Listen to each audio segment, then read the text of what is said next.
right, everyone. Welcome. Happy Thursday. We made it almost to the end of the week. It's almost Friday for most of you.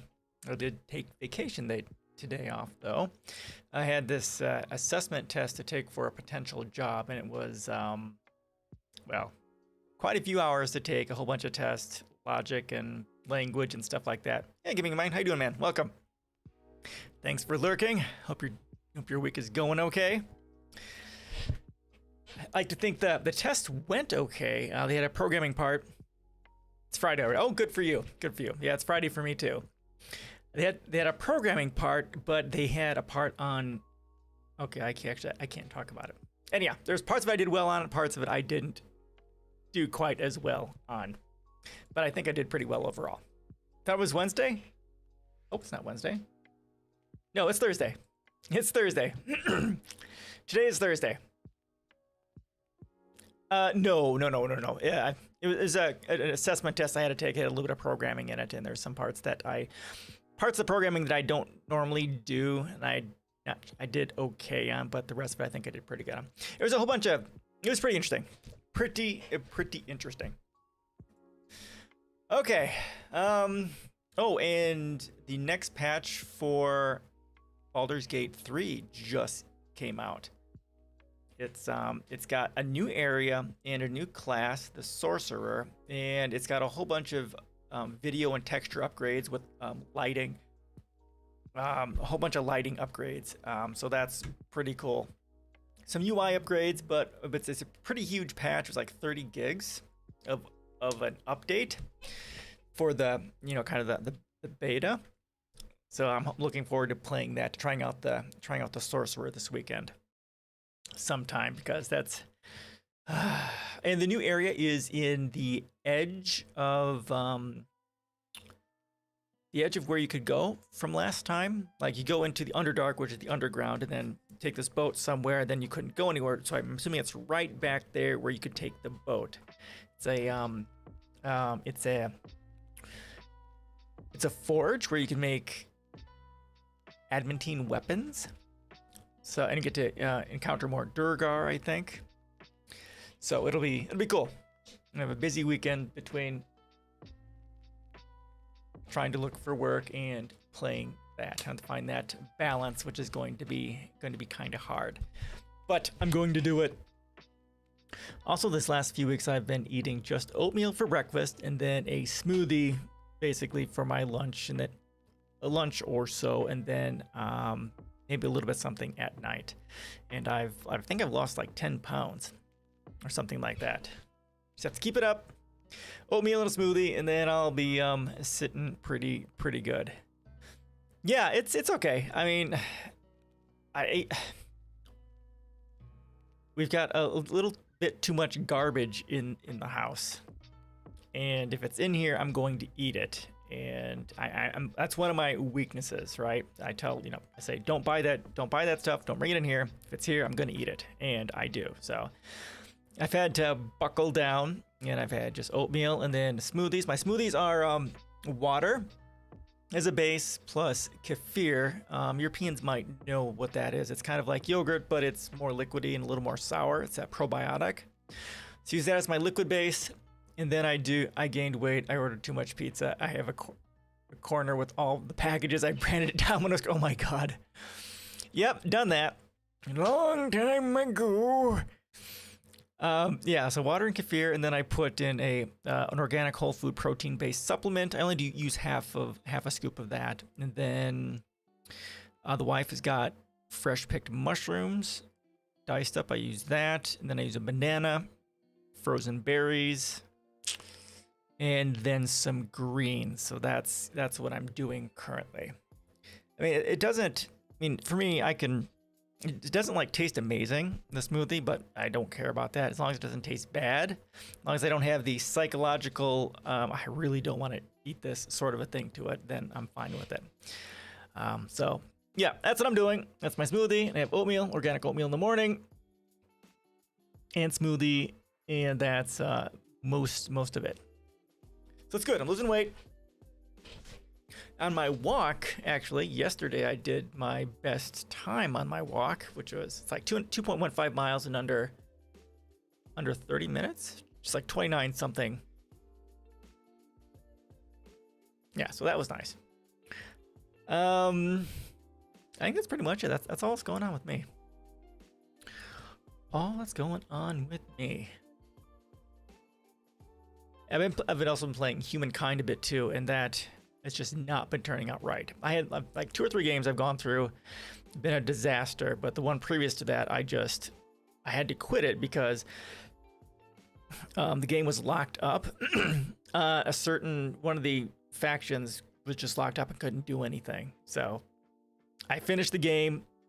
I beat it by like 2,000 or 3,000 points over, the next person. I did because I had I eliminated I think half of the factions, 3 of them. 3 of the 8, and another faction eliminated the other 2, and then I had 1 faction left which I couldn't kill. I was going for that achievement, but I couldn't. I don't play any VR. I don't have a headset, though that's something I would really like to get into at some point. I think maybe once I get a new job, that'd be something I'll look into.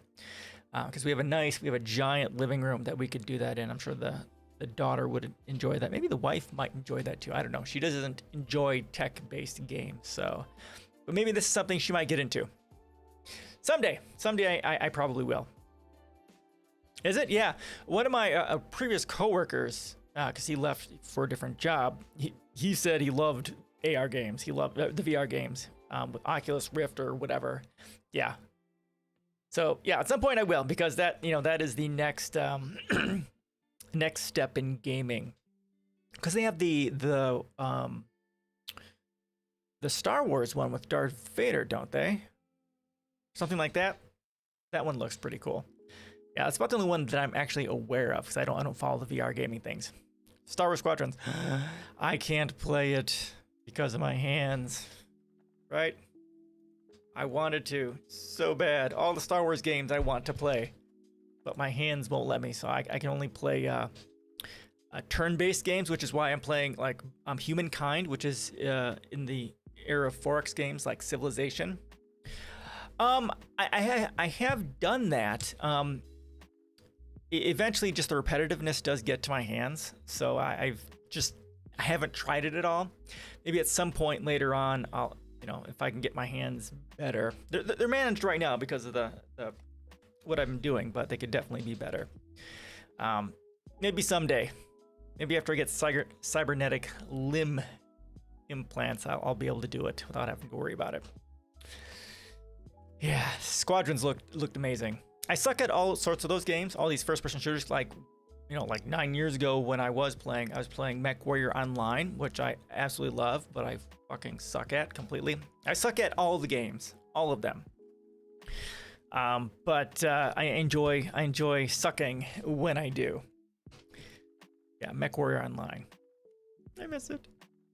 I was playing that and KOTOR as well. That's the Old Republic. So my hands were just burning up, and I had to quit. I had to quit playing, otherwise I'd have to end up losing my job and then not be able to play and lose my job at the same time. So it was really that bad.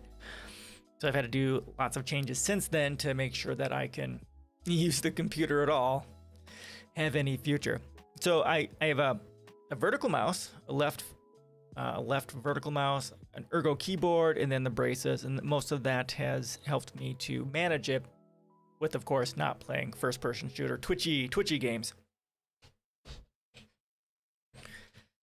So yeah, Baldur's Gate, Humankind, those are my 2 things right now.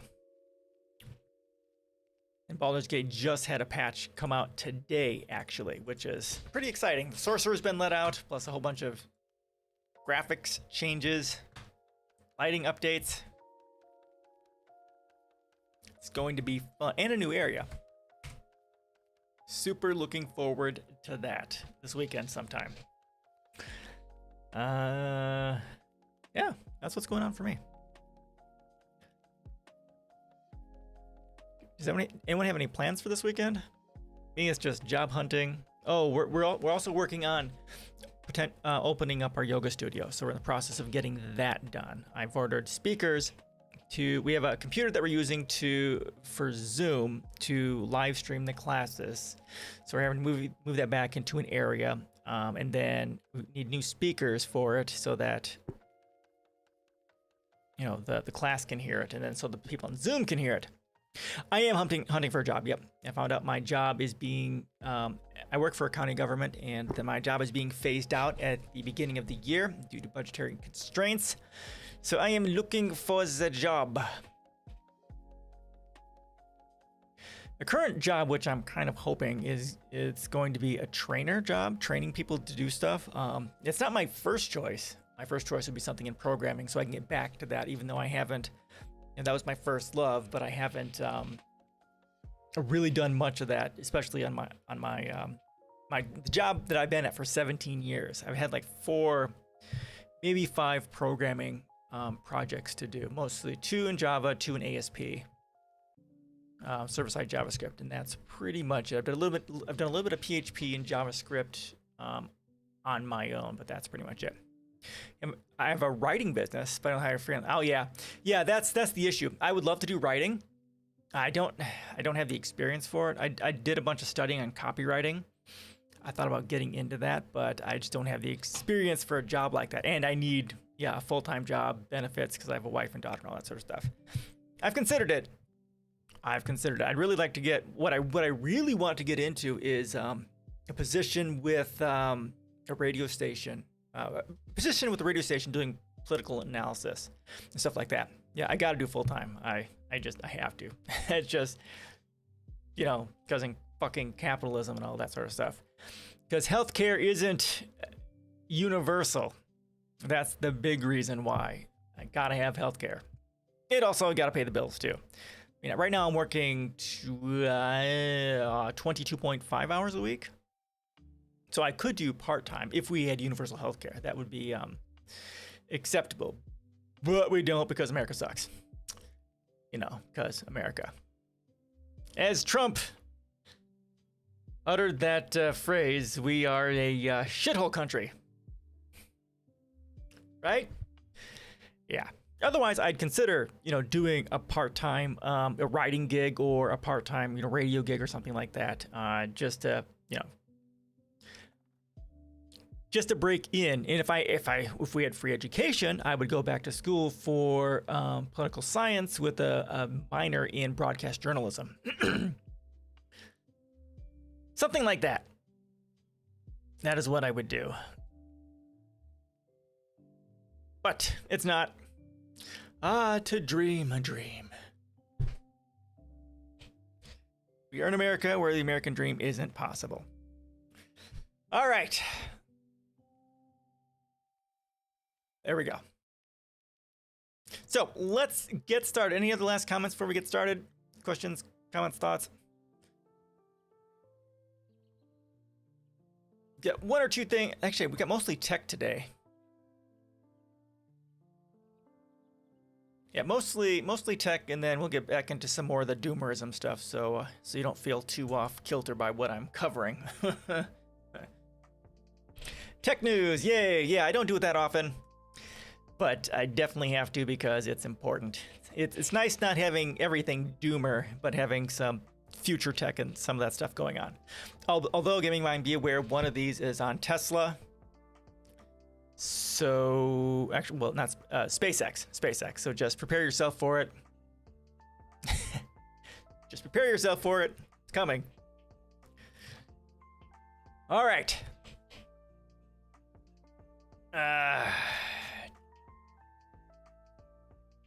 Oh yeah, it was a sniper rifle, wasn't it? I didn't save that one. I'm assuming that's Israel because that's what they do, but hot dog rifle. Let's go with the Verge. Yeah, sniper rifle. Here we go. No, it's U.S. military. Okay, I will cover it. Over here somewhere. Right? Yeah, there's what was that? A Netflix show? That had that, like, one of the first episodes was about this. Black Mirror. Black Mirror, one of their first few episodes had something like that on there. It wasn't quite a big rifle like this, but it was a sword. Oh no. This is Marvel stuff. All right, we'll get to it. Whoa, what the hell just happened? You son of a bitch. All right, here we go. Dogs with rifles. What can go wrong? As long as you don't have a doggy treat, you might be okay. Gymnasts urge Congress to remove U.S. Olympic Committee's directors. We are starting with some bad stuff here. We covered this last month or so. Olympic athletes, including Simone Biles. Simone Biles? Biles, yep. Suffering massive sexual abuse by their doctor, and they talked to the FBI, and for like over a year they did nothing. If you don't know what this is all about. So what they're saying, 4 American gymnasts asked Congress to dissolve the U.S. Olympic and Paralympic Committee Board of Directors on Wednesday over its handling of the Larry Nassar sex abuse scandal, per the Wall Street Journal. The big picture: Simone Biles, Aly Raisman, Michaela Maroney, and Maggie Nichols allege in a letter to Senator Richard Blumenthal and Jerry Moran that the USOPC learned of the Nassar abuse reports in 2015, around the same time as U.S. Gymnastics, but took no investigative action, according to the Wall Street Journal. Why it matters. Gymnasts say that some of USOPC officials who were active in 2015 and 2016 remain in positions of influence and power. The U.S. Olympic Committee Chief Executive Scott Blackmun ultimately resigned in 2018 in the wake of the scandal, but members who agreed to a generous severance package remain on the board, according to the gymnasts' letter. Moran and Blumenthal previously co-authored legislation in response to the Nassar scandal that is designed to protect athletes from abuse in U.S. Olympic and Paralympic sports. The law, which is due to take effect at the end of October, will allow Congress to decertify national governing bodies like USA Gymnastics and dissolve the USOPC board, according to the OC Register. Okay, that's interesting. You think if they have the power to decertify them, they would have the power to decertify. I mean, that's just kind of goes with the power, right? Of note, all 4 testified in the U.S. Senate last month about the abuse, with Biles, a 4-time Olympic gold medalist, accusing U.S. Olympic officials, in addition to the FBI and USA Gymnastics, of failing to stop the sexual abuse. What they're saying: we're making this request after years of patience, deliberation, and unrequited commitment to learn from our suffering and make amateur sports safe for future generations, the gymnast wrote, according to the Wall Street Journal. We believe the board's past actions demonstrate an unwillingness to confront the endemic problems with abuse that athletes like us have faced, and a continued refusal to pursue true and necessary reform of the broken Olympic system. So, there you go.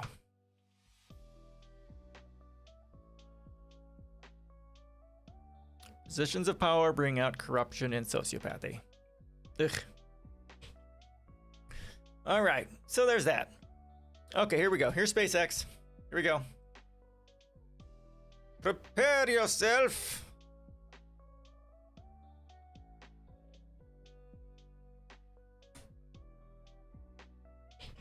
All right, this is from Teslarati. This is from late last month on the 28th.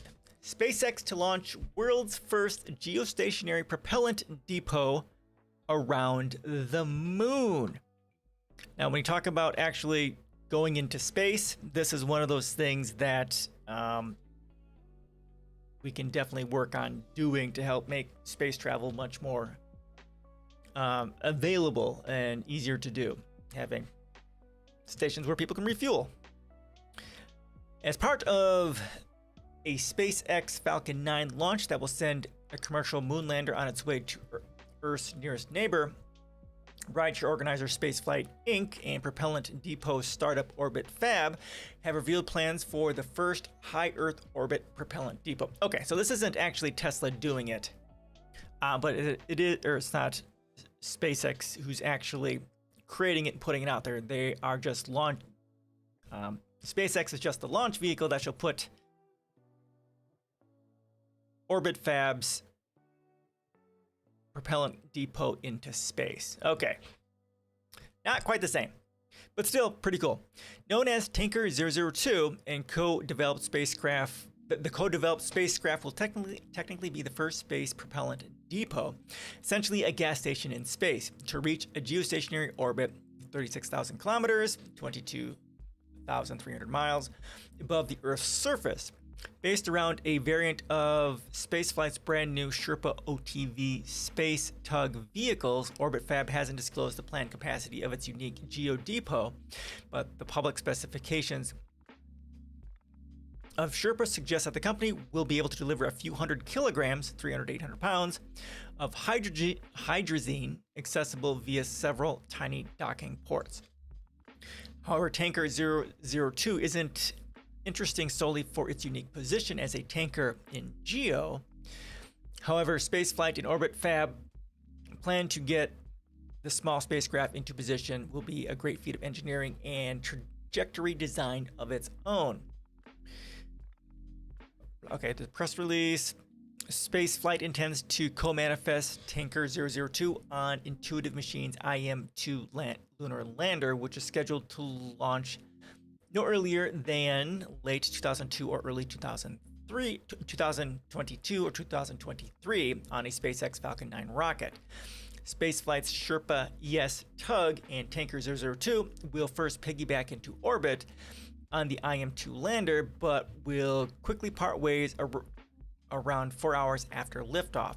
Instead of preparing to enter orbit around the moon, Sherpa ES will perform a small burn, tweaking its trajectory into a lunar flyby and a gravity assist maneuver. Thanks to a first of its kind trajectory developed by startup GeoJump, that slingshot around the moon will allow Sherpa ES and Tanker 002 to enter a circular geostationary orbit far more efficiently and only a few weeks after launch. Meanwhile, IM-2 lander will likely enter lunar orbit and begin a gradual descent until it's ready to land, perhaps around the same time as Tanker 002 reaches geo. Above all else, Orbit Fab's Tanker 002 depot is more of a full fidelity proof of concept in an effort to tackle the chicken and egg challenge of commercial orbital propellant depots, which comes first, the refuelable spacecraft or the fuel source. Orbit Fab will be launching the Tanker, much like it did Tanker 001, before any prospective customers for its propellant exist. That means that even after it reaches geo, there are no existing spacecraft capable of being refueled by it. Given how small Tanker 002 likely is, it's also sized to refuel a class of geostationary small sats that are an ongoing source of study and development, but only barely exist in the present day. With any luck, Orbit Fab, having secured interest and limited funding from companies like Northrop Grumman and Lockheed Martin, will have its build it and they will come leap of faith rewarded in coming years. Okay, so a small fuel depot, but it'll be made for smaller satellites and not so much larger ships. Again, they're saying it's a proof of concept, so they're doing it, say, yes, we can do it, done the math, and then maybe later they can get together a much larger fuel depot that might be able to be used by, other larger projects, which would be cool. This is definitely something that needs to be done. If we're going to, the interstellar humanity thing, right? Because that's part of my policies. Step by step. All right. Questions, comments, suggestions on that?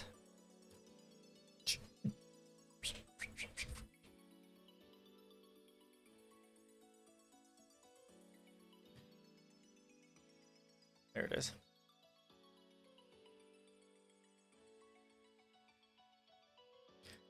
Probably not as much tech as I'm thinking, but some interesting stuff. Oh, Facebook ID, go fuck off.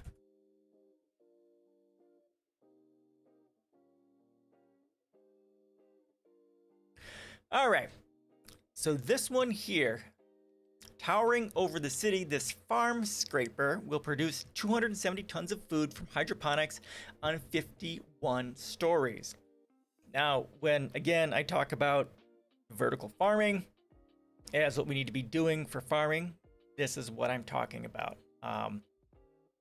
Doesn't necessarily have to be on this vertical scale, but this is a great way to do it. Like I'm saying, we need to build vertically as much as possible, and this is one of those ways we could do it.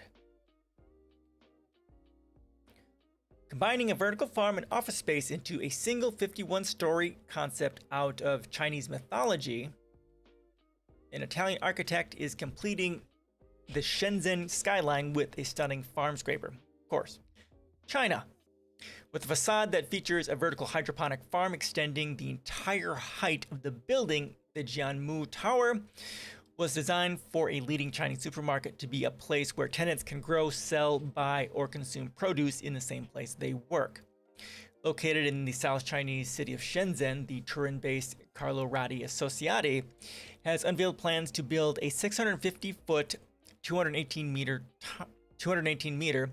tower in which 100,000 square feet, 10,000 square meter of the glass exterior is dedicated to producing food, 590,000 pounds of it per year, which would also contain around 1 million square feet for office space, a supermarket, gardens, and a food court. Hydroponic gardening involves using a nutrient-rich water vapor rather than soil and allows plants to be grown in tubes stacked vertically. Working with Zero, an Italian-based company that specializes in innovative approaches to agriculture, Jianmu's farm is optimized to produce everything from salad greens to fruits to aromatic herbs while remaining efficient and sustainable. Nice. An AI agronomist would oversee most of the hydroponic systems, regulating water and nutrients, planting and harvesting cycles, and other matters. The building is designed as the new headquarters of a supermarket chain, Walmart, where the entire production chain can be showcased in a clean and technologically exciting way. It was named and designed after a mythological tree that separated heaven from earth in Chinese folklore. Okay, that I don't know any Chinese folklore, honestly. So that's interesting. According to traditional belief, the project page explains, heaven is round while earth is square. Okay, the skyscraper echoes this principle with its rectangular base that gradually morphs into a tubular form as it rises. Okay, interesting.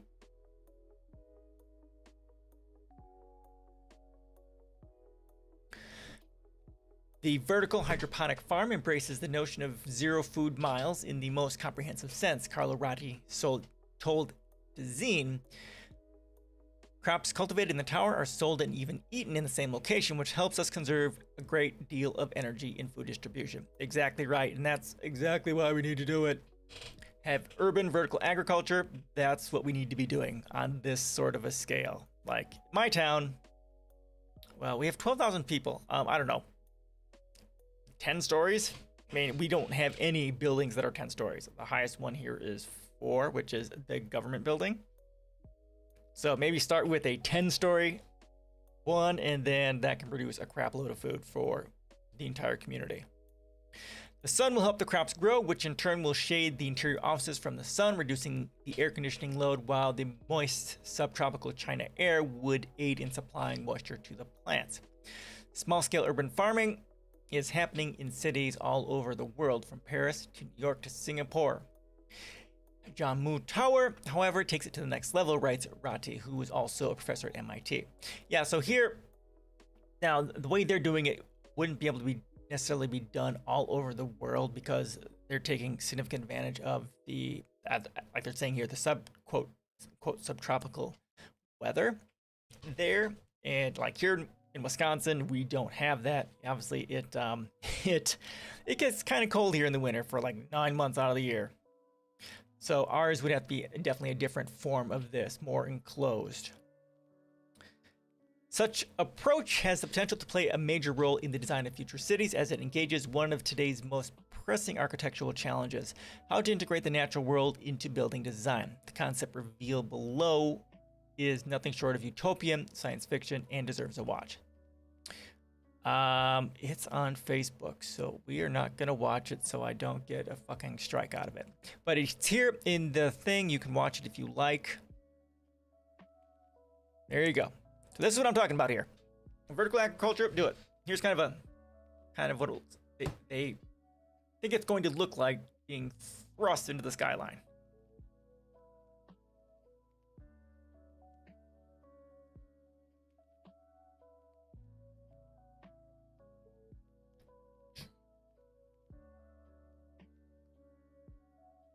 All right, next. This is from just a few days ago. Scotland's first offshore wind underwater substation to power millions of homes.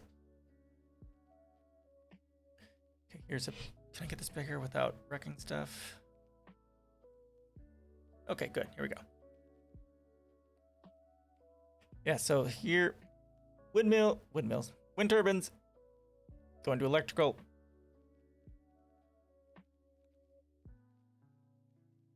Okay, let's see what they have to say here. Norway-based firm Aker Offshore Wind has unveiled plans for an underwater substation to help expand its offshore wind farm infrastructure off the coast of Scotland. The company is hoping to bring forward its multi-million subsea innovation, which would be developed, manufactured, and supplied in Scotland by Aker Solutions, creating export opportunities for Scottish businesses. So what the fuck is a substation? Oh, here we go. Here. Substations help export power generated by offshore wind farms, stabilize and maximize the voltage, and reduce power losses. They are traditionally installed above sea level, but moving them down to the seabed could bring several reliability and cost benefits, according to Aker Offshore Wind. The seawater can be used as a natural cooling system, while reliability is increased through stable temperatures, fewer components, and no rotating parts. In addition, less maintenance and reduced material use also lead to lower operational costs, the company suggested. Okay, so substations are a thing. They're typically on the surface. They're just saying, hey, we're going to anchor this thing to the seafloor to help reduce costs. Okay. The underwater substation is set to be built to harness the UK's biggest wind energy development and power millions of homes with renewable energy. The project would be delivered as a part of the ScotWind licensing process, for which Aker Offshore Wind has teamed up with Ocean Winds to submit a series of floating bids that could deliver up to 6 megawatts? Terawatts? Billiwatts. 6 billiwatts, right? 6,000 megawatts of energy in the outer Moray Firth. 6 billiwatts. I'm going to go with billiwatts. That's what we're doing.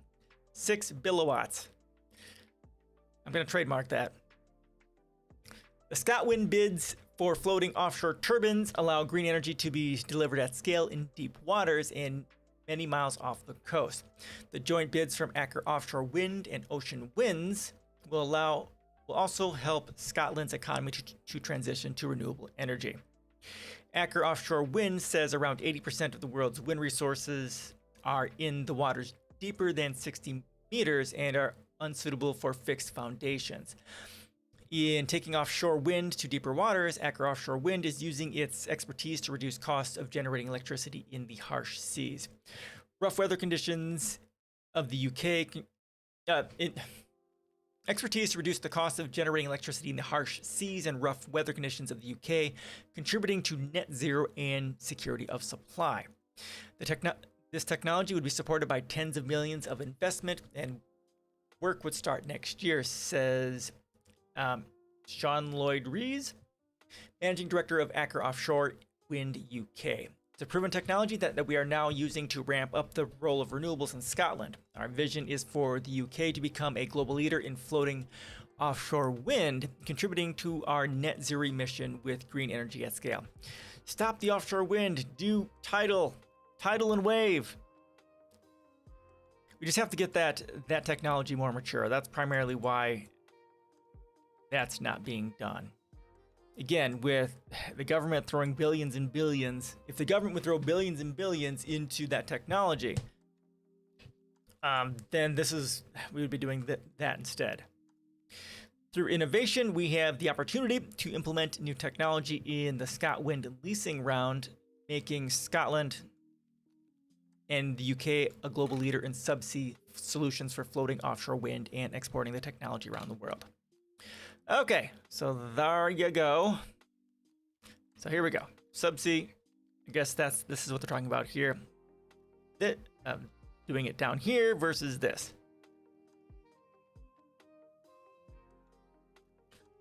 All right, there's that one. Now, what, do we have anything else? Yeah, okay, so this will be the last of the tech one. This isn't necessarily a good thing. Make sure you got your doggy treats handy. Shit's gonna get real. Robot dog gets outfitted with sniper rifle. The lethal combination was recently shown off at the at a U.S. military-related event in Washington, D.C. And Sword, right? This is from Marvel. Sword wasn't necessarily a good organization, if I remember correctly. It was bound to happen. Two U.S. defense companies have decided to strap a sniper rifle onto a robot dog, marketing it as the future of warfare. Yep, instead of droning people, we can snipe them. Why don't they just put sniper rifles on drones? I mean, that's even better. Sword International and Ghost Robotics posted photos of the lethal combination to social media after it was shown during a U.S. military-related event in Washington, D.C.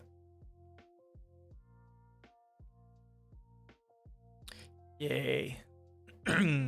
Ghost Robotics provided the bot, dubbed the Quadrupedal Unmanned Ground Vehicles, or QUGV. The four-legged machine is designed to be unstoppable, according to the company's website, which notes the QUGV can't get right back up after slipping or falling to the ground. Well, that's not so unstoppable. Don't get them ideas. I know. I'm sorry. But it's not like you know, there isn't science fiction out there about that sort of a thing. I mean, it makes sense. If they're gonna do this, hello. I'm sure the FBI agent who's tasked to monitor my posting and stuff has already written it down, so I think I fucked us all. My bad, yo. Sword International then outfitted the bot with a specialized sniper rifle called Spur that's been specifically designed for unmanned platforms. The rifle itself can fire out 1,200 meters, 0.74 miles, and is equipped with sensors for both day and night conditions. Just 0.74 miles? Well, if you're going to do robotic everything, I mean, fuck, dude. If you're not at least a mile out, you're almost wasting the potential. You've got the computer there. You can do the math. You can compensate for wind and temperature and bullet drop and all that sort of stuff, and curvature. Come on. Doing this on a robot that can't get up, so I wouldn't worry too much. Keeping our special operation forces teams armed with the latest lethality innovation, Sword International wrote in an Instagram post. Nice.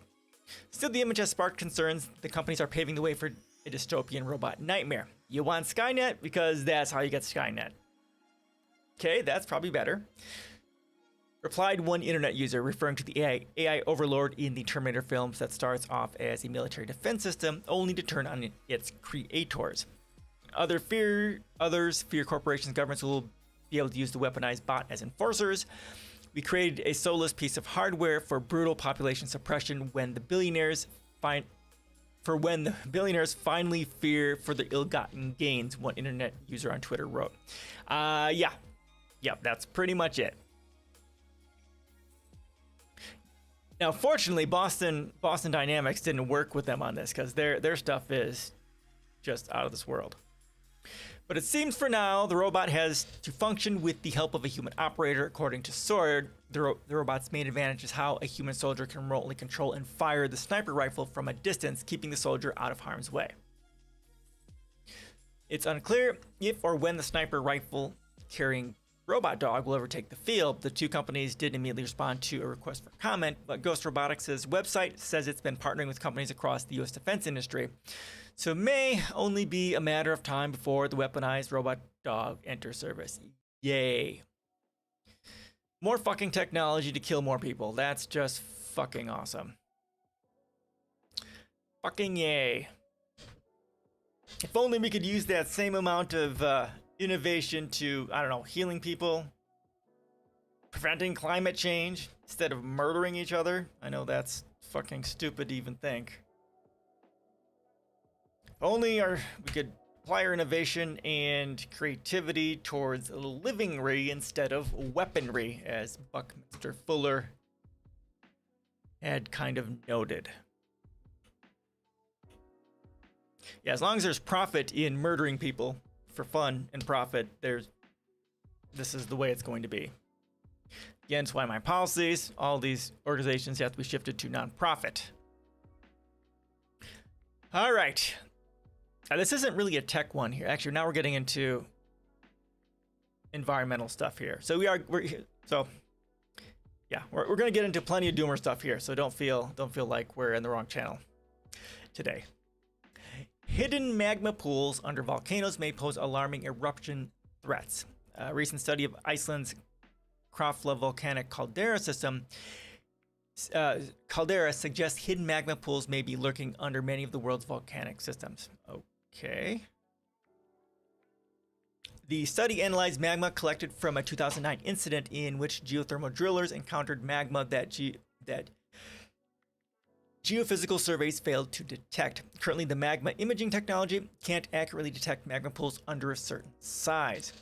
Hidden magma pools pose safety concerns because magma from other sources might combine with the hidden magma, which could trigger unexpectedly explosive eruptions. Yeah, that would be kind of problematic. It's bad enough we've got climate change. Let's add some volcanic explosions to that too. Come on.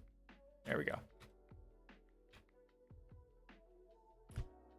In 2009, scientists with the Deep Drilling Project were drilling a mile-deep borehole into Iceland's Krafla volcanic caldera when magma suddenly began creeping into the hole. The team had known, based on geophysical surveys, that a large magma body lay about 2 miles below the surface, but the surveys had failed to warn of molten rock at these shallower depths. It was a concerning oversight. After all, Krafla is one of the world's most closely monitored volcanic systems, so if volcanologists can't detect shallow magma there, what does that suggest about risk assessments at other volcanoes? A new study published in Geology explores the potential threats of such hidden magma pools, or covert silicic magma. The researchers used the 2009 Krafla incident to assess how hidden magma pools form and whether they might pose previously unknown eruption risks. The devil's in the magma. To better understand the origins of hidden magma pools, the researchers took magma samples from the 2009 Krafla incident and compared them to 7 other recorded eruptions within the Krafla caldera involving rhyolite, a silica-rich type of volcanic rock that's especially explosive. Oh. At first, the team thought the hidden magma pool formed during relatively passive eruptions during the 1980s, but the analysis revealed the samples to be essentially indistinguishable from rocks ejected by Krafla's most recent explosive eruption, a mixed hydrothermal magmatic event that occurred in 1724.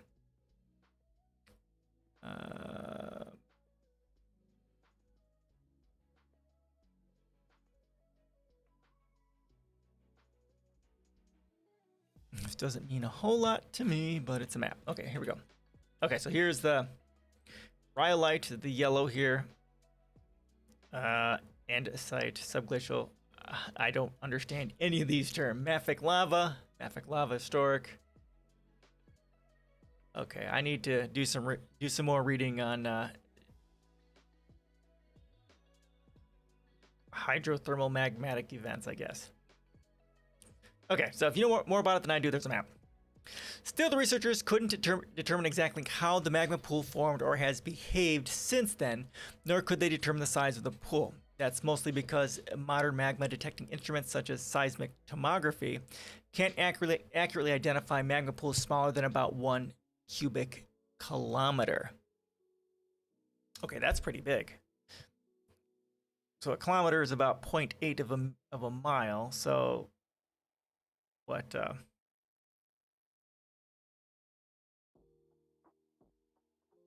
Several hundred feet?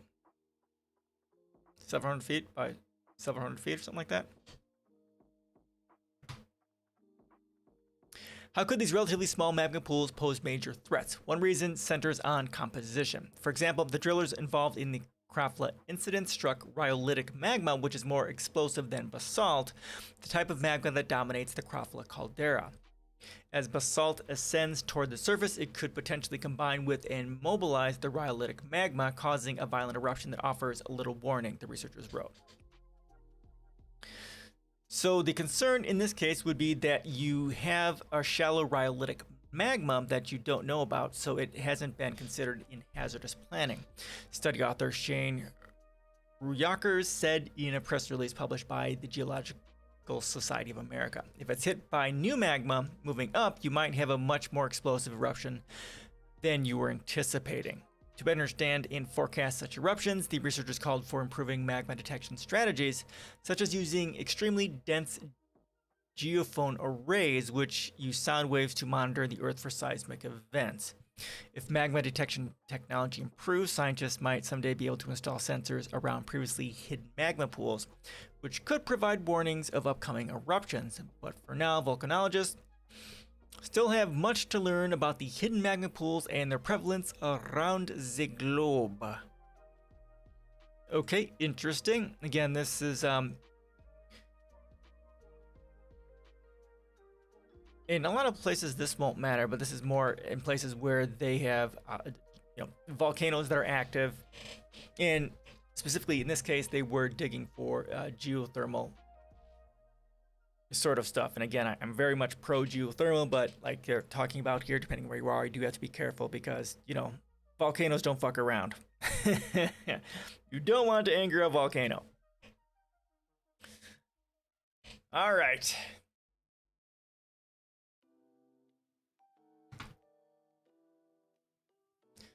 Well, I suppose if we sacrificed a few politicians to it, it might be okay then.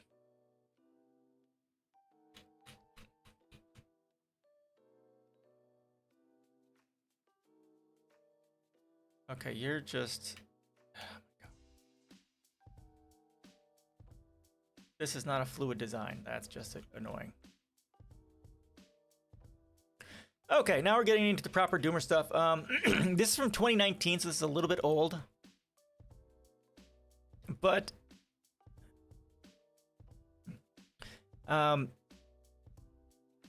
appropriately Doomer. The world is not going to have carbon emissions by 2030, so now what? Humanity goes extinct. It's not complicated. Last year, the Intergovernmental Panel on Climate Change reported that limiting global warming to 1.5 degrees Celsius would require rapid, far-reaching, and unprecedented changes in all aspects of society. True, specifically global net human-caused emissions of global carbon dioxide, CO2, would need to fall by about 45% from 2010 levels by 2030, reaching net zero around 2050. Since then, many advocates and policymakers have proposed that target as a political goal, but have done jack shit about it, right? Because like the Paris Agreement, only one country is even close to making that target.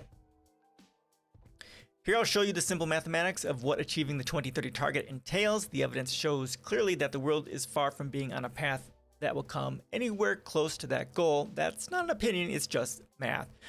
Right, and as we've covered, a month or so ago, that we are on course for RCP 8.5, which is the worst case environmental scenario. We're headed for a 4.6 degree increase by 2100. That's where we're going right now. Of course, climate change poses risks to our future, and aggressive mitigation and adaptation policies make good sense. So getting policy making right is important. Let's begin with a few key numbers as starting points. According to the 2019 BP Statistical Review of World Energy, in 2018, the world consumed in total almost 14 million tons of oil. That energy supports the lives, hopes, aspirations of more than 7 billion people.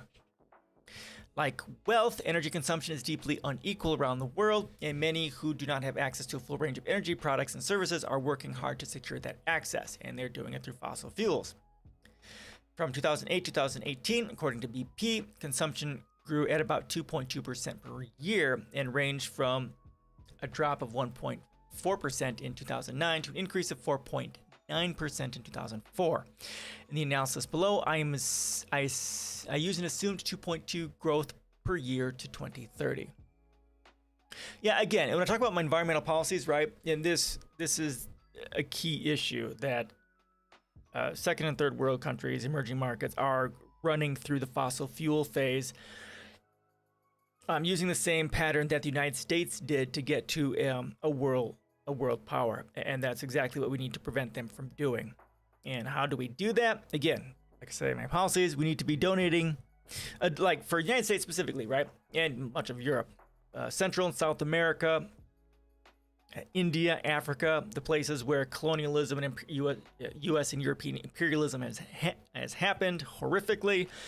We basically not only need to be giving them grants from the IMF and the World Bank, but also all these countries need to be paying trillions and trillions of dollars in reparations to these countries. Specifically, with the tag saying, hey, we're going to give these to you, but we're going to give them to you with the condition that you are going to upgrade your infrastructure, schools, healthcare, energy, food, and all that sort of stuff. You need to skip the fucking fossil fuel phase and jump basically to first world standards. That's what you need to do.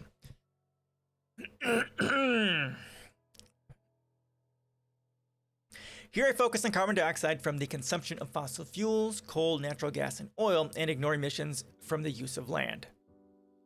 When combusted, fossil fuels emit different amounts of carbon dioxide. Coal by far emits the most. In 2018, about 27% of total global energy consumption came from coal, but according to the Global Carbon Project, coal amounts for about 40% of carbon dioxide emissions from fossil fuels. Get rid of coal and go to geothermal. To simplify the analysis, I assume that emissions reductions targets will be met through reductions in fossil fuel consumption, which occur across all fossil fuels.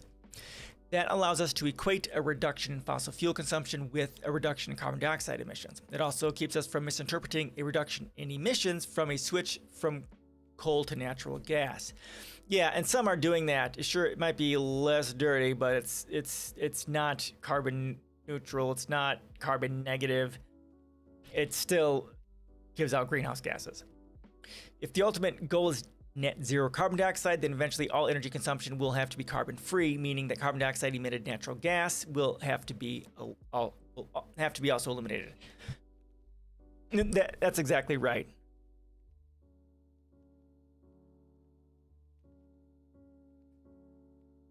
Yes, and we looked at things like algae-based fuel or something like that, because that would be carbon negative.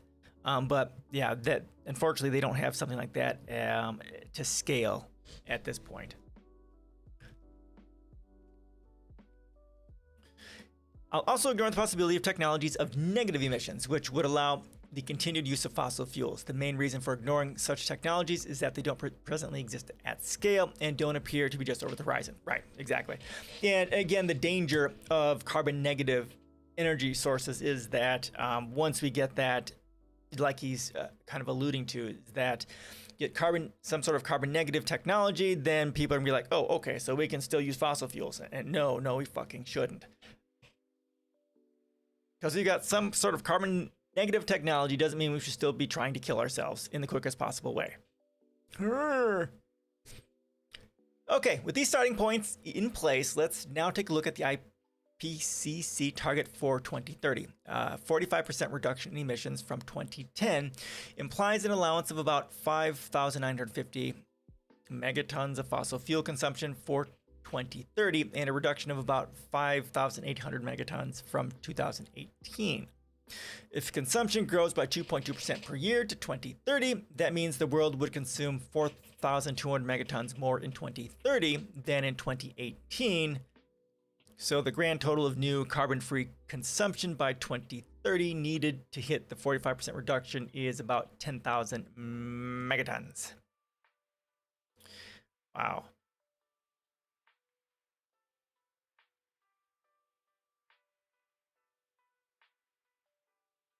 Yeah, and if you reduce, if you simultaneously, again, replace coal with hydrothermal, geothermal, or tidal, we could do that fairly quickly. That means that the world will need to add about 1,000 megatons of carbon-free energy every year over the next decade. Over the past decade, the world added 64 megatons of carbon-free energy every year, and in 2018, it added a record 114 megatons. So the world will need to accelerate the deployment of carbon-free energy by 9 times or more the rate observed in 2018, and about 15 times greater than that of the past decade. Yeah, again, like I'm saying, remove the subsidies, increase the taxation on fossil fuels. Oh, and also, when you increase the taxation on fossil fuel industries, you also engage in price,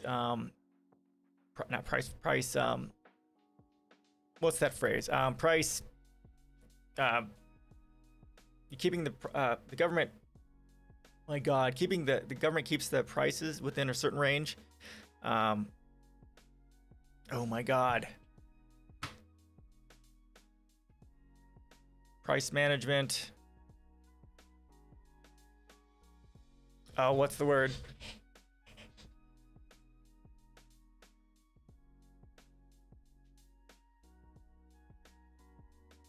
Price controls. Sale of fossil fuels shall be subject to explicit price controls as the tax increases. Yeah, there we go. Price controls. So sad.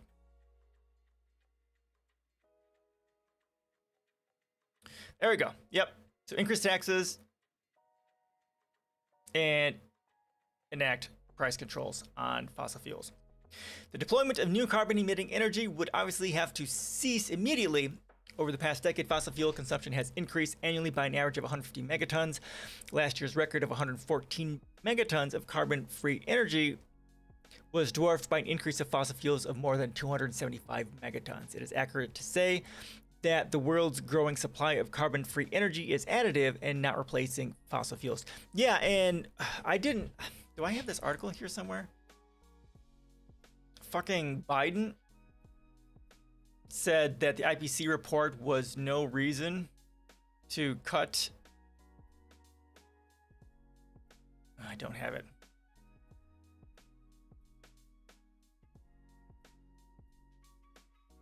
I need to.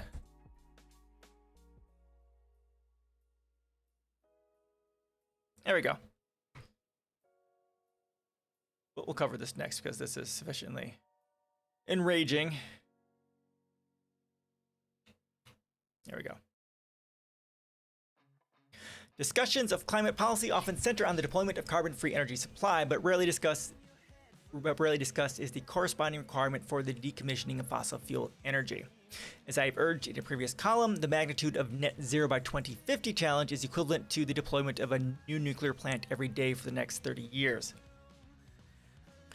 Ooh. While retiring an equivalent amount of fossil fuel energy every day. Emissions reductions for 2030, consistent with the IPCC review of the 1.5 degree Celsius temperature target, require a much greater rate of deployment than one nuclear power plant worth of carbon-free energy deployment every day, because about half of the required emission reductions are squeezed into the next 10 years. My God, one nuclear plant every day for 30 years? That's yikes. Bottom line of this analysis should be undeniable. There is simply no evidence that the world is or is on the brink of making rapid, far-reaching, and unprecedented changes in all aspects of society that would be required for the deep decarbonization associated with the 1.5 degree temperature target. True dat. Anyone advocating a 50% reduction in emissions by 2030 is engaging in a form of climate theater, full of drama but not much suspense. But don't take it from me. Do the math yourself. Right, exactly. And that's, the new report came out and talked about that a little bit. Basically, if we're not doing basically what my policies say, humanity's going extinct. We're headed again, like, what steps would be required to have the emissions? Hey man, here are my policies. It's right here.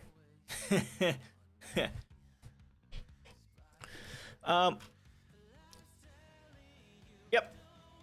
This is one of my bigger policies. I don't know how big this is. I can tell you actually. Hold on. I think it's like 17 pages. So on the front of my policies, I put the pages per thing. Come on. Load! Damn it! Are you seriously this slow?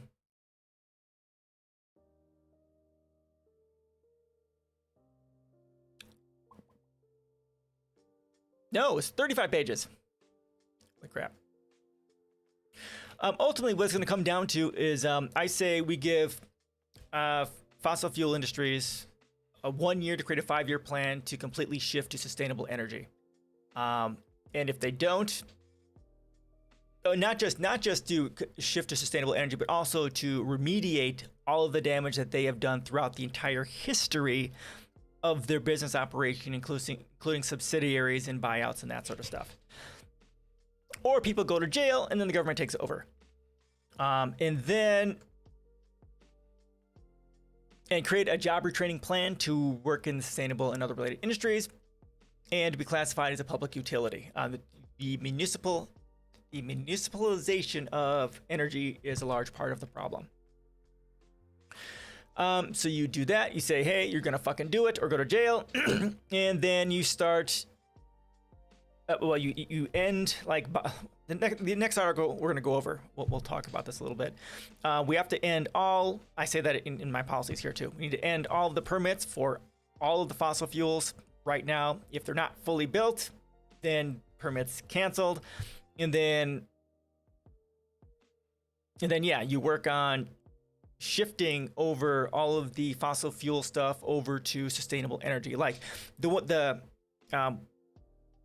couldn't we put up a solar energy in Texas and transfer? You could definitely. There's some studies which said you could go to like Death Valley. Death Valley, like if you cover the entire Death Valley with solar panels, you could power a lot of the country doing that way. But what we should be doing for baseload power is geothermal and tidal. Now,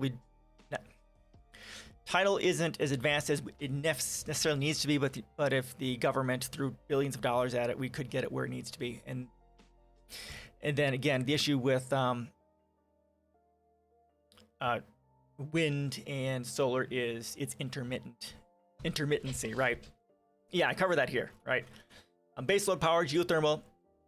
You can use high altitude solar, which would also include power satellites, right? Then hydro, micro whirlpool, ocean streams, tidal waves, ocean thermal. I can do high altitude wind as well, right? There's lots of ways we can create baseload power that isn't solar or necessarily wind, but there are some solar and wind based stuff here. Geothermal and hydro are the two most powerful ones and consistent ones we can use.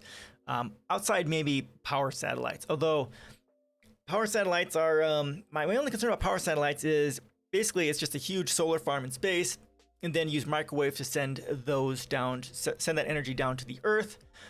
And that is like an 80% efficiency of sending it down. And then you can use the power from there.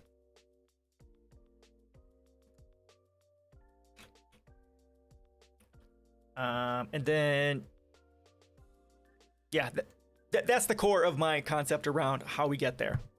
And of course, part of that is taking the U.S. military and gutting that by 75% and using that money. I thought energy was to be transported by wire. Well, it is, but you don't have to. If you're doing solar power satellites, then it's sent by microwaves. You get a power satellite in the air, in space, right? Massive solar panels, yeah, and then you use microwaves to get it down here. But yeah, you're right. Everything else that's on, on the planet, on the surface of the planet, yeah, would use wires. There are some energy. We've covered an article or two on this. Like there are places where they can't get wires, so they will use microwaves or something like that to send energy back and forth. Something similar for internet as well. Yeah, and also say we should. Again, this is expensive. I know this is why we don't do this, because it's super expensive. But if you're going to have a solar array out there, honestly, under that you put vertical axis wind turbines, and under that you put a massive multi-acre hydroponic farm underneath it. So take advantage of that space as much as you can. And then if you really want to get squiggy with it, you can put high altitude wind turbines above that, or even a power satellite above it. Although you'd have to have a separate space for the power satellite to take the energy in. So a high altitude wind turbine, something like that. Again, the government could be sponsoring this sort of a thing.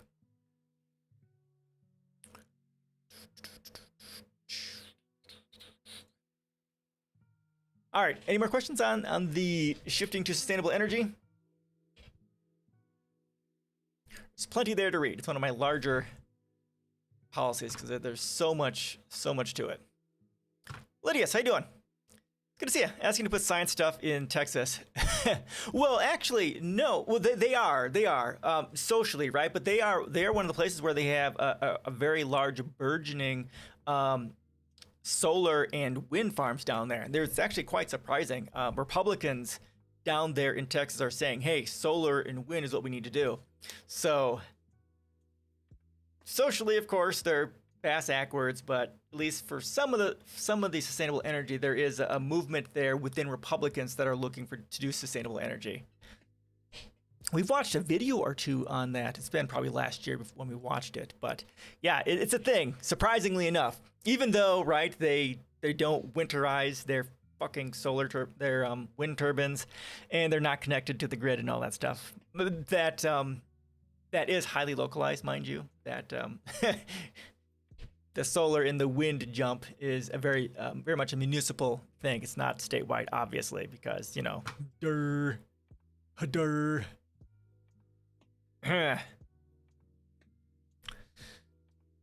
All right. Biden administration says IPCC does not present sufficient cause to end offshore drilling. This is middle of September. I don't think I read this. I'm pretty sure I didn't. This is just fucking stupid and ludicrous. I mean, Biden said he said nothing would fundamentally change. He said he wouldn't do anything for coronavirus. I don't think he specifically said anything about sustainable energy, but again, nothing would fundamentally change. So this isn't going to change either, because he's not. Again, people in government aren't there to do good things. They're there to make their corporate payday, and saving humanity from extinction, there isn't a whole lot of money to be made in doing that. Environmentalists slammed the White House for brushing off the IPCC report and expanding offshore drilling, which is fucking stupid beyond belief. War criminal, go to jail.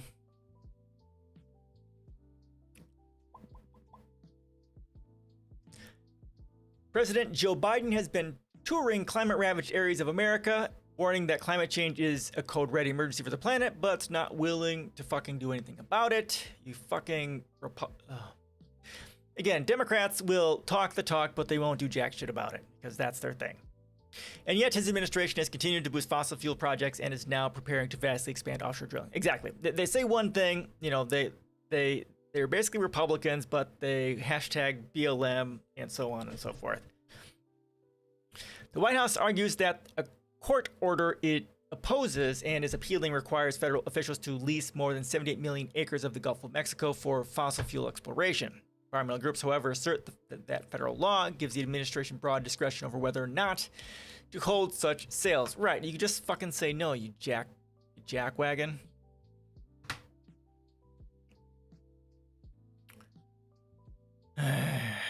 With the help of nonprofit public interest organization Earth Justice, several environmental and Gulf groups have now launched a lawsuit against the administration to stop the Gulf lease sale.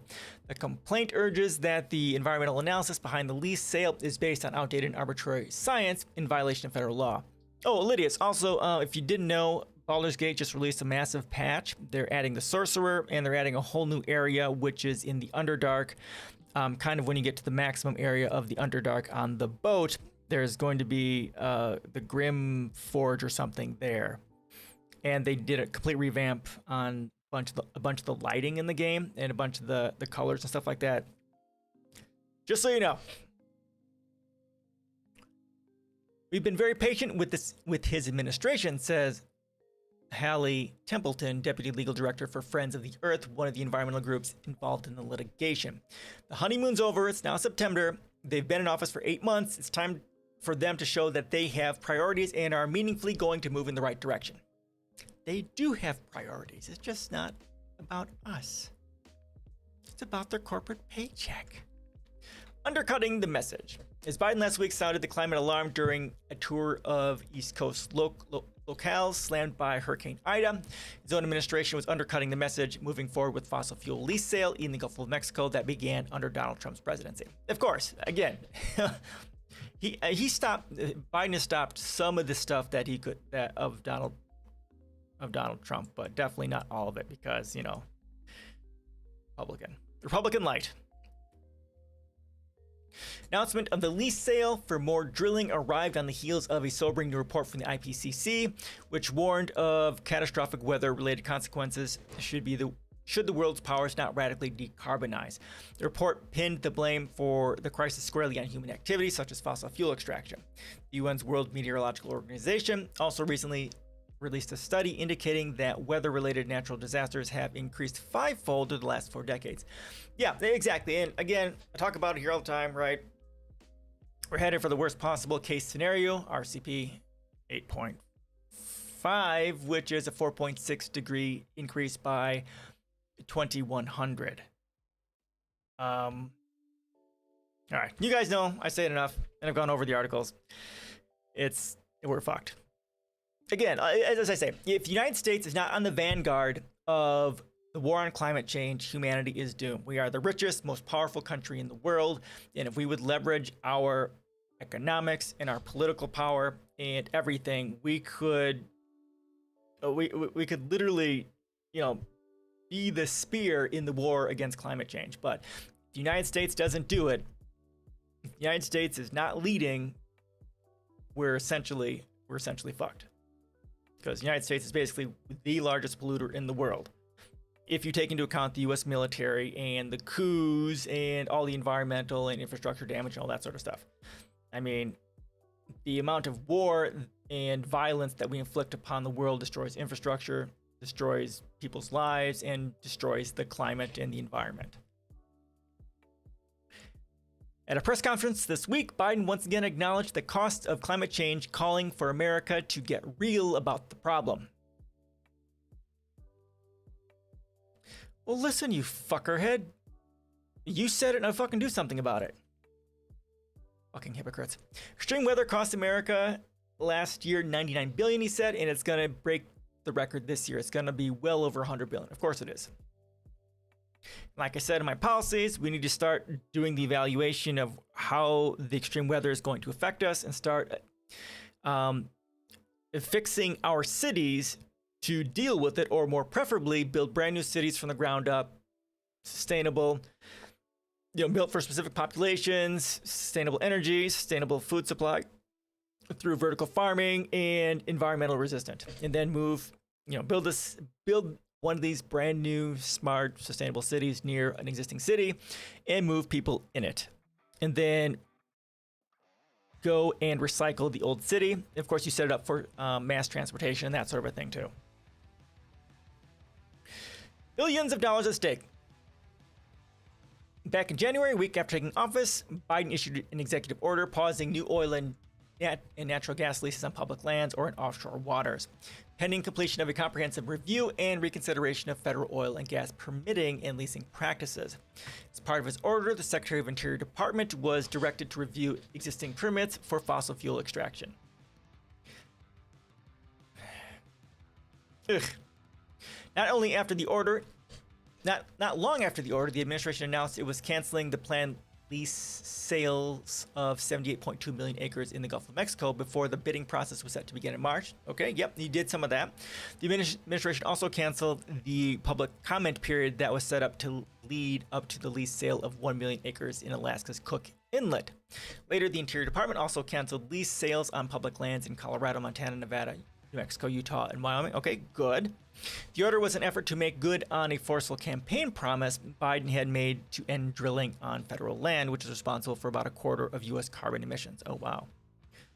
But still, some of it is still going through. In response to Biden's order, 13 Republican states, Alabama, Alaska, Arkansas, Louisiana, Georgia, Mississippi, Missouri, Montana, Nebraska, Oklahoma, Texas, Utah, and West Virginia sued the administration to restart the leasing program in the Gulf of Mexico, Alaska, and western states. Wyoming also sued in a separate suit.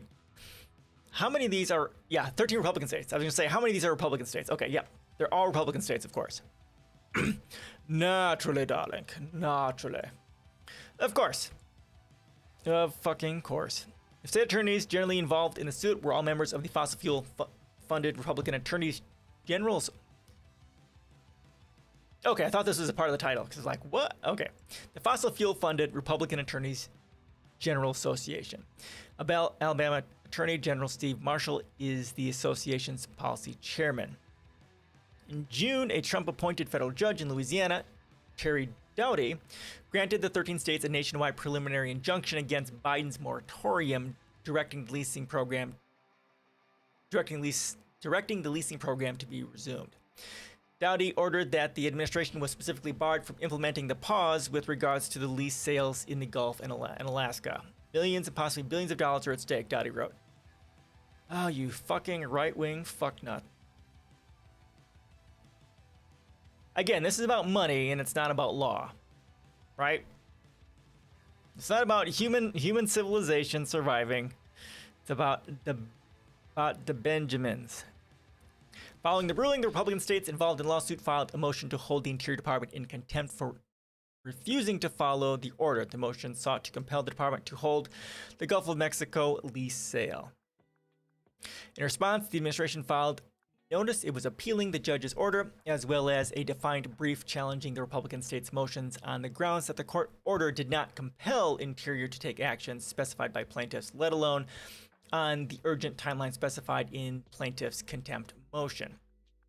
Nevertheless, on September 1st, days after filing the brief, the White House posted a new record of decision online stating it would be moving forward with the Gulf of Mexico lease sale, saying that the IPCC report would not change its environmental views on implant. If Biden and his administration had any fucking balls, they would tell the courts to go fuck themselves and to take it up. They should be appealing it and take it through the courts and then tell them to fuck off anyhow. Human civilization is at stake. Not that little bit that we're talking about here is going to make the difference between saving humanity or not, but it would be showing that he had, any sort of actual commitment to what he said in his policies, which it was a month. I've ripped apart his environmental policies because they're just ridiculous. Anyhow, the Intergovernmental Panel on Climate Change released a new report detailing observations of a rapidly changing climate in every region globally. The decision said the report does not present sufficient cause to supplement the environmental impact statement at this time. That's just fucking God, it's so stupid. It's willful. Pandering to both sides. Environmental activists say the administration could be taking a tougher stand on drilling on public lands and offshore. Yep, yes, they could. If the administration is going to appeal that order, why not seek a stay to allow them to continue the pause while the appeal is going forward? Exactly. Templeton says it's really confusing what's going on here. It's like they're pandering to both sides in a way. Exactly. Because they're Republicans. Moderate Republicans. Even without such a stay, Brittany Hardy, a senior attorney at Earth Justice, says federal law grants the government discretion over whether or not to hold the lease sales. Exactly. So they could just say, fuck it, and everything's over. Initially, the reason that they gave when they canceled the lease sale is that there was a pause from the executive order, she says. So they can't decide to cancel the lease sale because the pause is no longer enforced right now. But they could cancel the lease sale for any number of other reasons, including the fact that they don't have adequate environmental analysis. Yeah, that would be the big thing. That would be so easy to say and do. And then once they did have it, guess what? No more lease. Well, I mean, if they actually cared, no more leases ever again. According to Hardy, the environmental impact statement required for the Gulf lease sale is now out of date because it was completed years ago before recent advances in attribution science that more closely link human activity and extreme effects of climate change. So many fucking advertisements here. It's super annoying.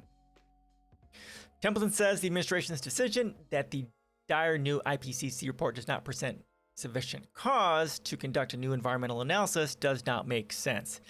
True dat. Why rely on 5-year-old environmental analysis to continue this permitting when the law is clear that you've got to have updated analysis and rely on the best available science, she says. We have science since 2016 showing that climate change is worse than ever, and our timeline is not a long one to reverse course.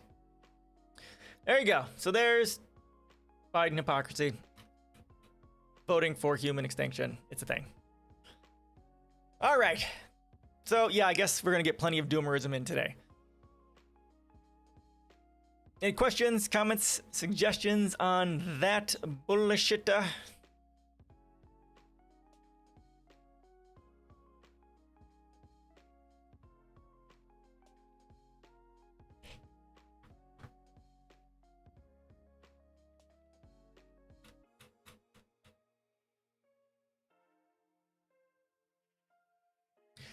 Anything in my chat?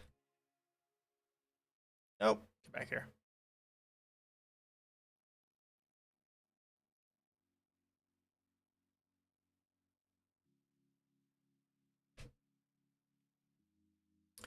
All right. So this is just a little bit interesting. The unusual connection between beavers, permafrost, and climate change. The little beaver, look at him. Once nearly extinct, beavers are now inadvertently contributing to climate change. So this is, oh yeah, what is the date on this? It says it's a little more than a year old. September 2020. So yeah, last year, this time. Blame it on the beavers. The industrious bucktooth rodents are inadvertently contributing to climate change. As temperatures warm and boreal beavers migrate north, they're creating ponds, more than 10,000 of them, that are flooding millennial-old permafrost. When thawed, permafrost can release dangerous greenhouse gases such as carbon and methane. University of Alaska Fairbanks researcher Ken Tape says the beavers are, in effect, creating dangerous oases around the Arctic. Here's one of the authors of a recent study on beavers and permafrost.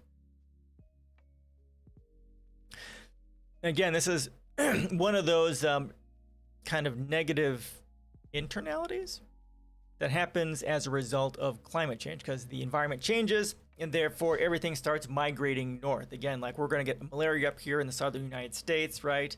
And dengue fever is going to come up there from that area, and now beavers are going more north, and other animals are going to start moving more north as well as the climate warms up. Northern tundras are traditionally too cold for trees or vegetation, which beavers need to build their dams.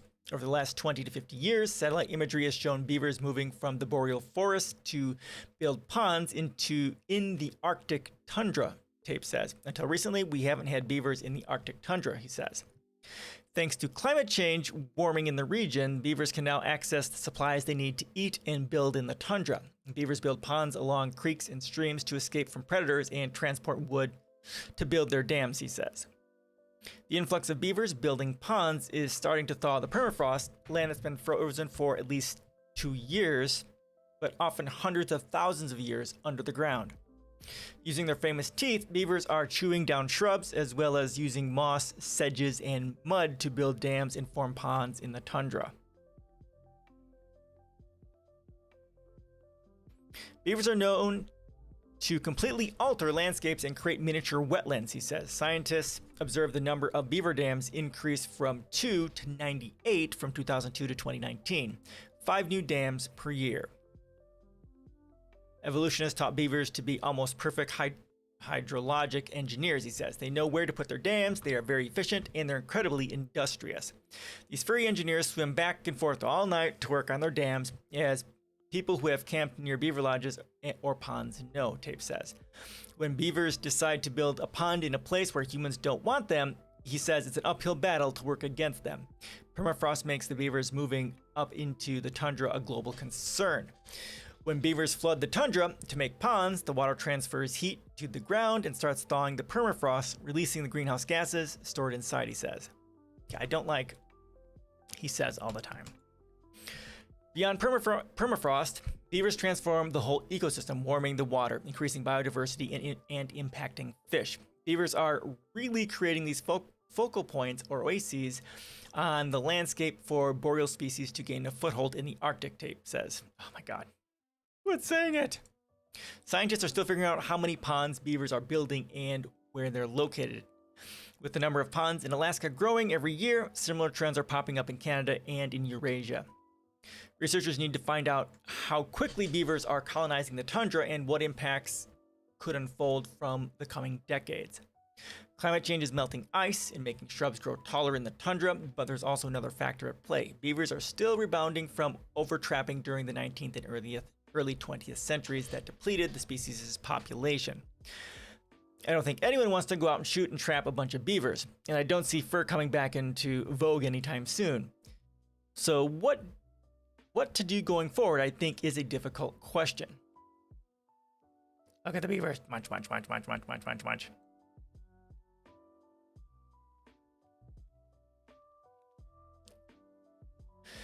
Many animals are responding to climate change by moving further north. But beavers are unique because their behavior impacts the landscape, much like humans. For Tape, that's what makes beavers exciting yet scary creatures to study. The issue of thawing permafrost is a serious one, though this wouldn't be so pertinent if beavers were only building dozens of ponds rather than thousands. When you start to extrapolate that into to a global scale, you're really looking at potential hundreds of thousands of beaver ponds that have been these oases that have been added to the landscape. And so I think it's pretty important now and could be very important going forward. But don't turn on beavers just yet. National Geographic reports they've also been climate change fighters in other areas of the world. Oh my god, make up your fucking mind. This article is it's just an emotional journey. Where's the rest of it? Oh, what? You're not going to tell us how? Oh, you sons of bitches. Is there an article linked to it? Okay, climate change fighters. Okay, so let's go ahead and read that. I think we've reached the end of what I had planned for today.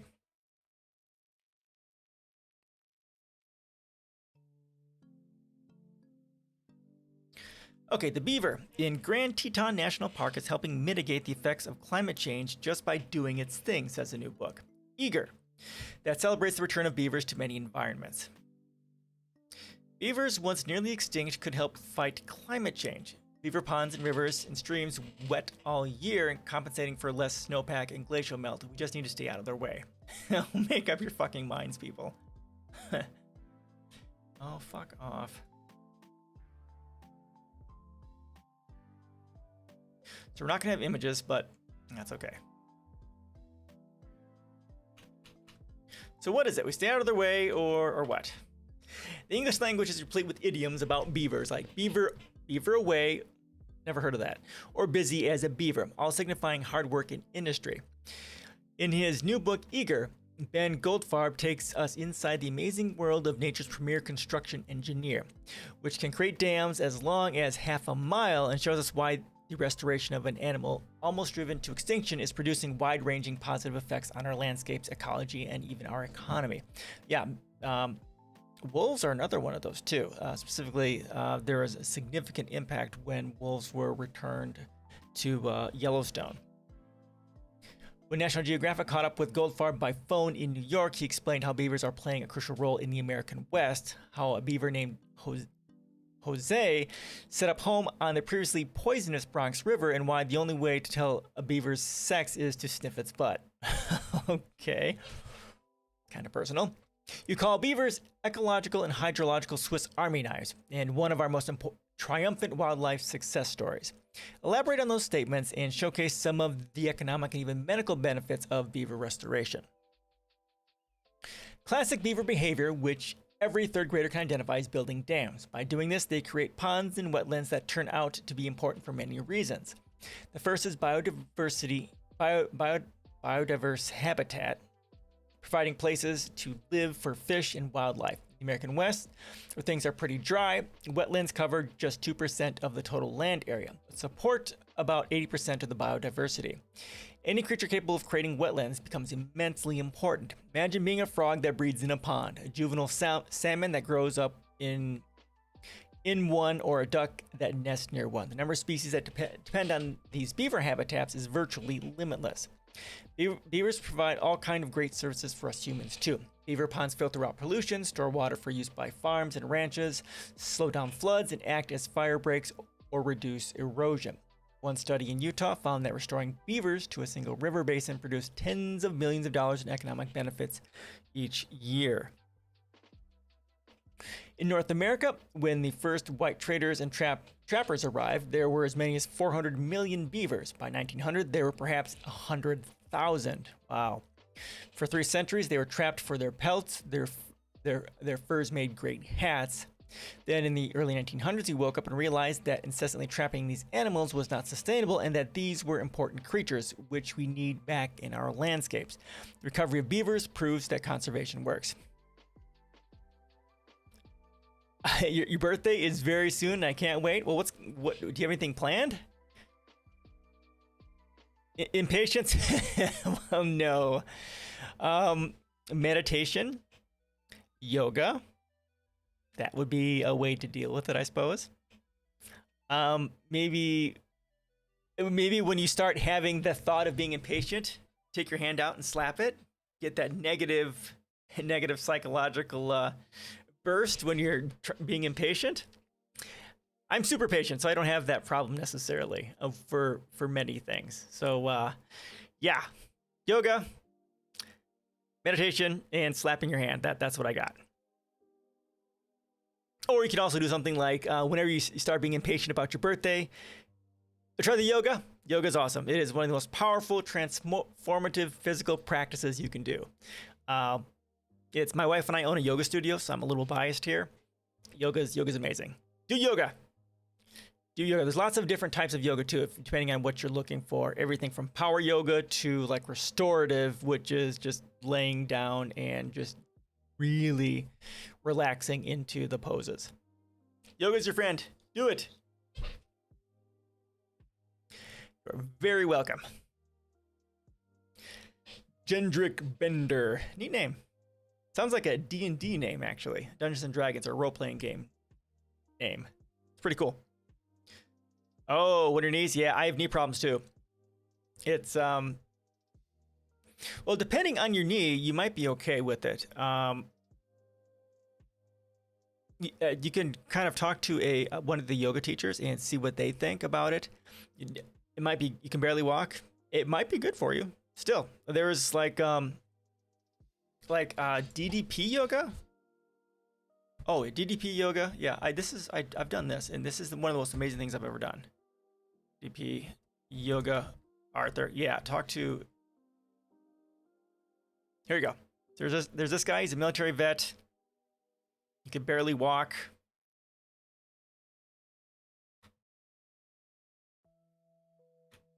Is there a longer one? Extended cut here.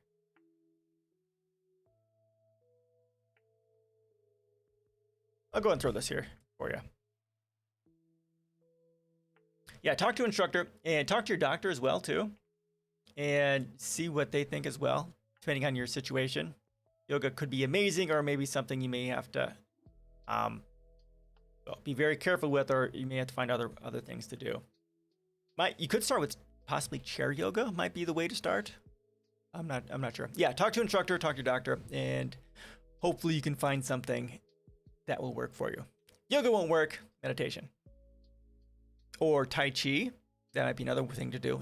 That will probably not. Tai Chi will probably be potentially less strenuous. As a thought.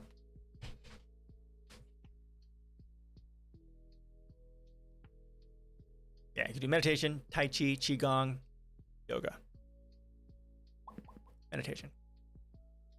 Good luck. Hope you find something. And have a happy birthday as well. Whatever you have planned, I hope you have an amazing birthday. Mine's coming up next month. Right? Yes, next month sometime. So have a great, amazing day. All right.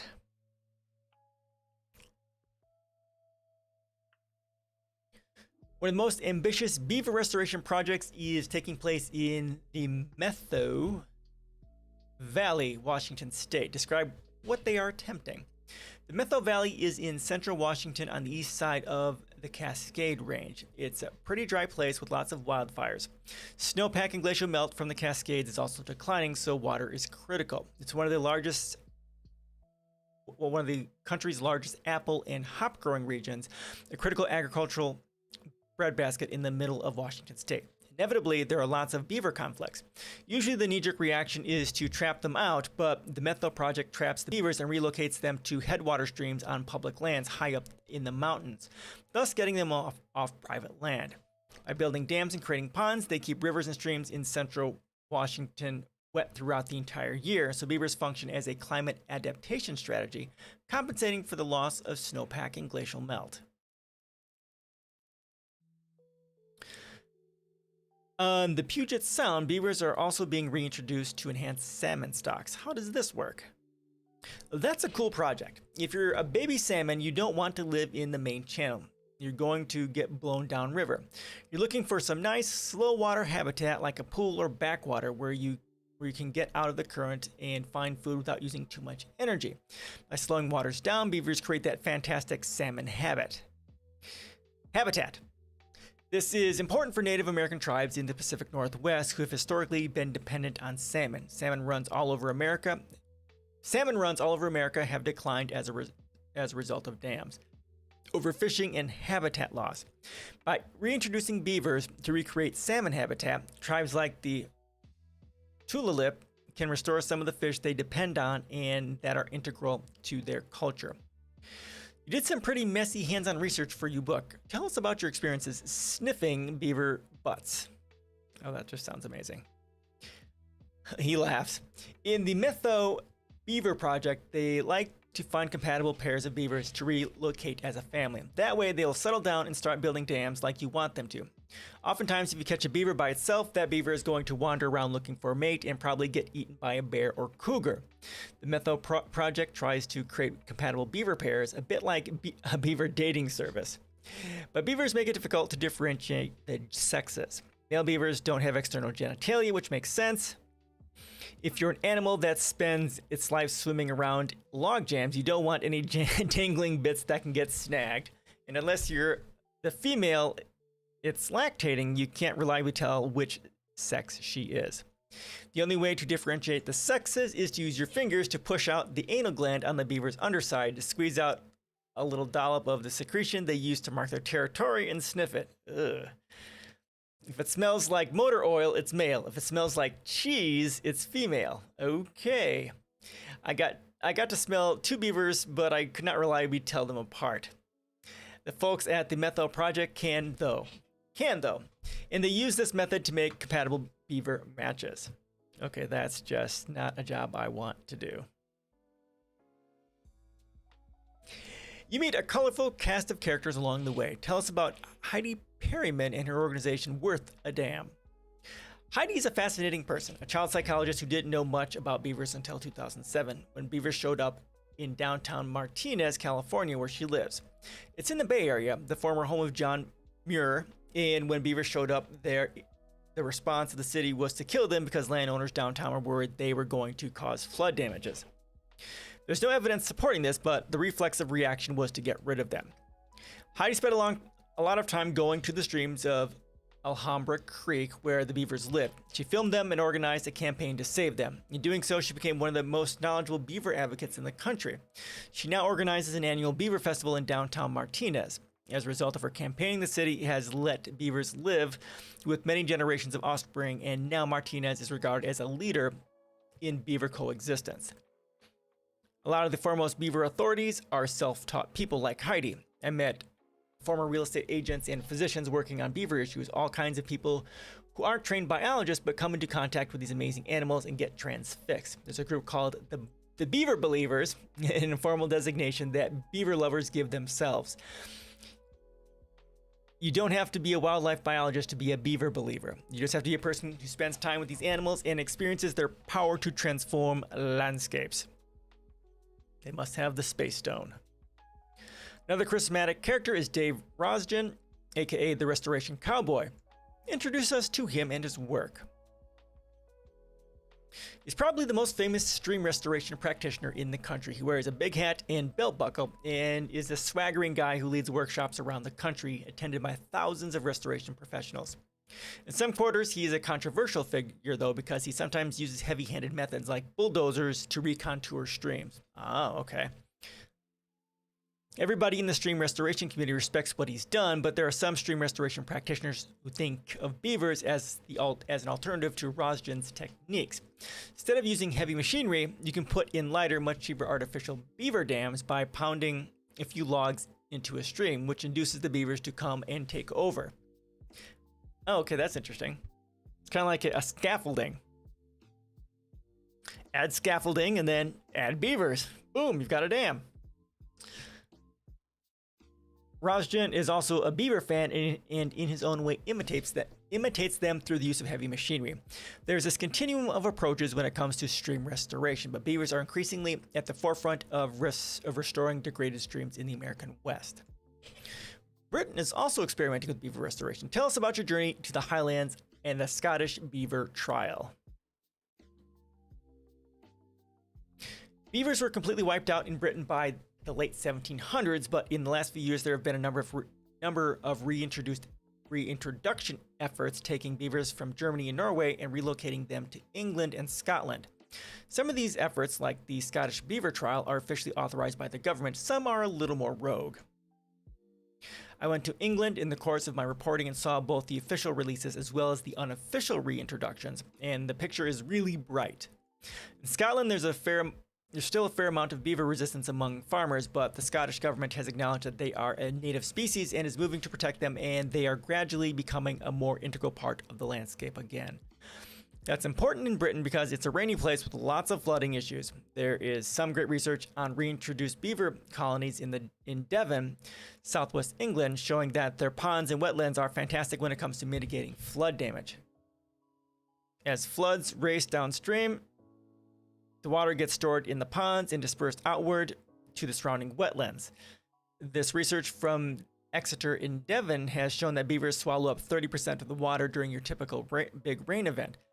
So a lot of beaver reintroductions in the UK now are motivated by flood damage reduction, which is another cool function of beavers.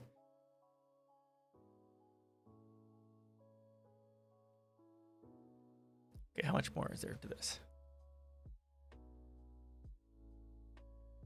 Almost done. All right, good. Bring it home for us, Ben, by summing up what you love about beavers and what you think the future holds for them. One of the things I love about them is that they're so easy to empathize with. We humans love rearranging our surroundings to maximize our own human shelter, and beavers do the exact same thing. They're incredibly ingenious and enterprising. I find that so relatable. As to what the future holds, it's in many respects very bright. I grew up just upriver from New York City, which was once an incredible beaver habitat.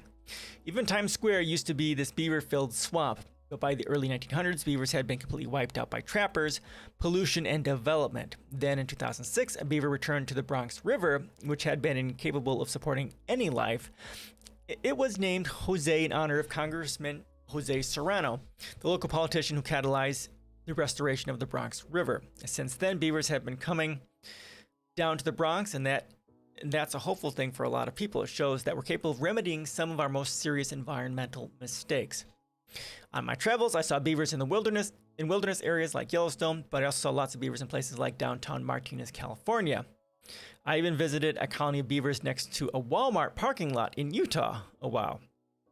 These are animals that do pretty well in close proximity to humans if we let them, and they can provide many wonderful services. As one beaver scientist put it, we have to let the beavers do their work to help us solve some of our most serious environmental problems.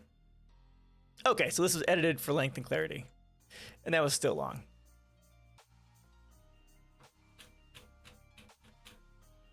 All right, that is all I have for today.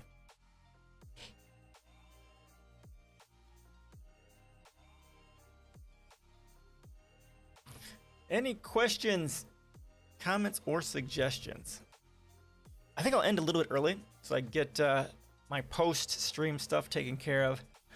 And then maybe I'll start a little bit of Baldur's Gate. Again, if you haven't heard, Baldur's Gate has put out a new patch today, which includes a new area, the Grimforge, which is in the Underdark. And they've released the Sorcerer class. And they've also released a whole bunch of graphical lighting updates and stuff like that today too. So that's pretty big. It's like a 37 gigabyte update or something like that. It's just ginormous. Really looking forward to it. I think they also said they had some more Githyanki customizations available to that too. So, all right, anything? Anybody?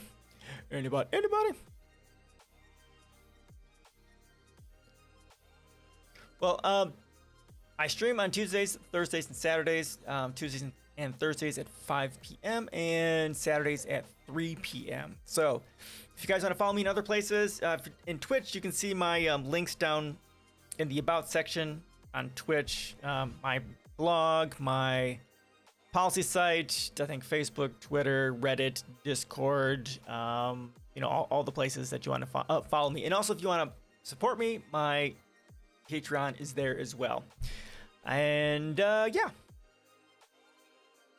All right, everyone. Thanks so much. Have a great week. And see you guys on Saturday. Peace out.